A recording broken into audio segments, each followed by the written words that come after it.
भवाप्ति बीजदाहिनी।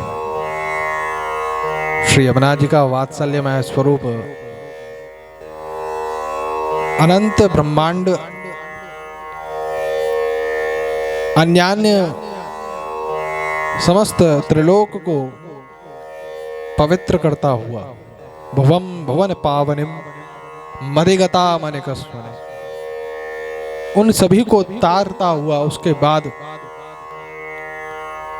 श्री यमुना जी का आगमन कलिंद गिरिमस्तके पतद मंदपूरोज्ज्वला इस भूलोक पर कलिंद पर्वत से हुआ।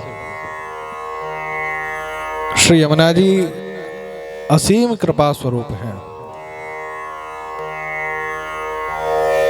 अनंत गुण भूषित शिव विरंच देवस्तुते, जिनकी कृपा स्वरूप सिर्फ इस संसार के मनुष्यों पर ही नहीं, देवता और देवताओं के भी आदि देव भगवान शिव भी जिनकी स्तुति कर रहे हैं। शिव विरंच देवस्तुते घना घनिनी भे सदा ध्रुव पराशराभिष्टते।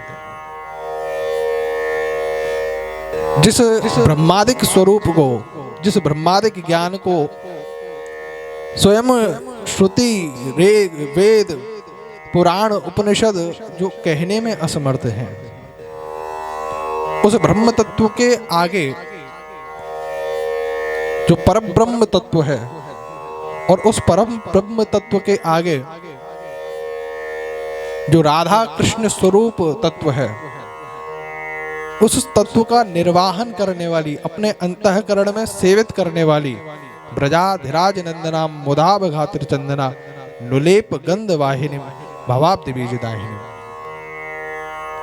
उस राधा तत्व, उस कृष्ण तत्व को अपने अंतःकरण में सीमित करने वाली ऐसी श्री यमुना जी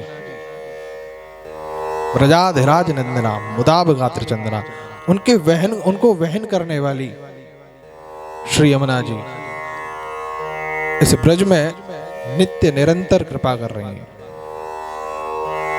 अनंत गुण भूषित शिव विरंज देवस्तुते, अन्यान्य योगींद्र मुनीन्द्र जिनकी स्तुति करते हैं, ध्रुव पराशराभीष्टदे विशुद्ध मथुरा तटे, इस ब्रजलोक में, ब्रज पे, इस मथुरापुरी पर, इस वृंदावन धाम पर नित्य निरंतर कृपा कर रही हैं। यह अद्भुत श्रेणी श्री यमुना जी की नित्य निरंतर हम सभी को नित्य प्राप्त है। श्री यमुना जी स्वरूपतः जल में है, द्रवित है, द्रव स्वरूप है, लेकिन श्री यमुना जी का मूल स्वरूप सखी स्वरूप है। ठाकुर जी की मुख्य प्रेयसियों में से एक है श्री यमुना जी। श्री यमुना जी का एक स्वरूप कालिंदी स्वरूप, जो ठाकुर जी की नित्य स्वरूप पटरानी भी है, वह द्वारका निवास है, लेकिन श्री यमुना जी का सखी स्वरूप सदैव इस ब्रज में, इस वृंदावन में सदैव एक रस विराजमान रहता है। अनंत गुण भूषिते शिव विरंच देवस्तुते, जिनकी महिमा को स्वयं भगवान शेष नित्य निरंतर कह रहे हैं, और नित्य निरंतर कहते हुए थक भी नहीं रहे, एक समय का विश्राम नहीं ले रहे, लेकिन फिर भी वह कथा, वह स्थिति, जिनके गुणों का व्याख्यान सदैव चल रहा है, अनंत युगों से चल रहा है और अभी भी चल ही रहा है, जिसका कोई और छोर नहीं है। शेष कहे पार नहीं पावत, भगवान शेष भी इनके गुणों के व्याख्यान को नित्य निरंतर कह रहे हैं, लेकिन उसका भी पार नहीं पा रहे। ऐसी अद्भुत अनंत गुण भूषित श्री यमुना जी सदैव अपने भक्तों को अपने हृदय से लगाए रखते हैं। ठाकुर जी और किशोरी जी की विशेषता यह है कि वह एक दूसरे को अपने हृदय में नित्य विराजमान करके रखते हैं। ठाकुर जी किशोरी जी को अपने हृदयस्थ करके रखते हैं और किशोरी जी ठाकुर जी को अपने हृदयस्थ रखती हैं। लेकिन श्री यमुना जी की ऐसी विशेषता है कि श्री यमुना जी सदैव अपने भक्तों को अपने हृदयस्थ रखती हैं।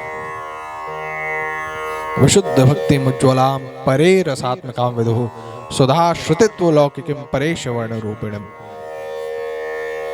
सेवा भले ही ठाकुर जी की रहे, नित्य निरंतर सेवा में ऐसी सेवकाई है महाराज के नित्य सदैव ठाकुर जी की सेवा में ही संलग्नित हैं। लेकिन एक भाव ऐसा है, ये जो हृदय है, मन की इच्छा है, वो केवल अपने भक्तों के उनको आनंद देने के लिए, उनका ठाकुर जी में प्रेम बढ़ाने के लिए, मुकुंद रति वर्धिनी जयति पद्मबंधौ सुता, केवल उनका प्रेम किसी भी प्रकार ठाकुर जी से बन जाए, ठाकुर जी से एक संबंध बन जाए। ब्रह्म संबंध होत जब या जीव को, तब ही इनकी भुजा वाम फरके, दौड़ कर सौर कर जाय पिय सो कहे, अति आनंद मन में जुहर है। श्री यमुना जी की कृपा स्वरूप ऐसी है कि जैसे ही भक्त श्री ठाकुर जी की शरण में आता है, ठाकुर जी का नाम उच्चारण करता है, ठाकुर जी का भजन करता है, तुरंत जाकर के ठाकुर जी को स्मरण कराती है, महाराज आपका एक नया भक्त जुड़ा है, और तुरंत उस जीव का ब्रह्म संबंध कराती है। यही भक्त की स्थिति है। ठाकुर जी का यदि एक बार भी भूले भटके भी यदि नाम लोगे तो भी वह भक्त की श्रेणी में आएगा। कंस भी भक्त था, रावण भी भक्त था। अगर भक्त नहीं होते तो ठाकुर जी उद्धार के लिए नहीं पधारते। चाहे किसी भी स्थिति का हो, यदि जीव ठाकुर जी का भजन कर रहा है, ठाकुर जी का नाम ले रहा है, वह भक्त की श्रेणी में आता है। ठाकुर जी उसको अपना ही मानते हैं, चाहे कैसे भी भजे। और यही कृपा स्वरूप जब जीव के ऊपर पुष्ट हो जाती है, भक्त की श्रेणी में तो आ गया, लेकिन अभी भक्ति करना नहीं सीखा। अब वो आगे की शैली जो है, वो आगे का जो कार्य है, वो श्री यमुना जी सिखाती है। अन्यान्य किस प्रकार उस भक्ति की स्थिति को प्राप्त करना है, उस भक्ति को सीखना है, वह भाव श्री यमुना जी सिखाते हैं। केवल भक्त हो जाना ही पूर्ण स्थिति नहीं है, उस भक्ति में रमण करना। जिस प्रकार श्री यमुना जी में स्नान करने के कई तरीके हैं, किनारे पर भी बैठ के नहा सकते हैं, यमुना जी से जल भर करके ले गए, अपने घर पर भी स्नान कर सकते हैं। एक स्नान का तरीका यह भी है कि श्री यमुना जी में कूद करके महाराज जल में मग्न होकर के खूब गोते लगा करके नहा रहे, तो एक स्नान का तरीका वह भी है। लेकिन पूर्ण स्वरूप जो स्नान का यमुना जी में महत्व है, जो तरीका है, वो वही है कि जब श्री यमुना जी में खूब महाराज आनंद स्वरूप श्री यमुना जी में खूब डुबकी लगाई करके स्नान किया जाए, तो वही स्वरूप श्री ठाकुर जी की भक्ति का है। जब ठाकुर जी की भक्ति में पूर्णतया जीव डूब जाए, ठाकुर जी के भजन में डूब जाए, तब वह भक्ति सफल है और उस भक्ति का आनंद है। श्री यमुना जी के हाथ में सदैव 3 पुष्प हैं कमल के। एक बिल्कुल बंद स्थिति में है, द्वितीय आधा खुला हुआ है, और तृतीय जो पुष्प है वो पूर्ण स्वरूप खिला हुआ है। इस तरह से 3 स्वरूप में श्री यमुना जी के हाथ में पुष्प विराजमान है। सबसे पहली स्थिति जीव की यही है कि वह ठाकुर जी का नाम तो ले रहा है, ठाकुर जी का स्मरण भी कर रहा है, लेकिन भक्ति की पुष्टि नहीं हुई, भक्ति में रमण करना नहीं सीखा। द्वितीय स्थिति ऐसी है कि पुष्प आधा खुला हुआ है, ठाकुर जी का नाम लेना सीख गया, ठाकुर जी की सेवा करने में थोड़ी सी रुचि जागृत हुई, यह अर्ध खुला हुआ पुष्प है।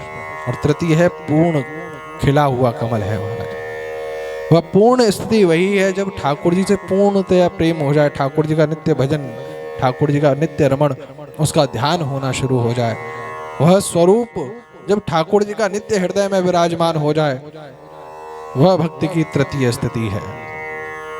बोले श्याम सुंदर श्री यमुने महारानी की जय। जय जय श्री राधे।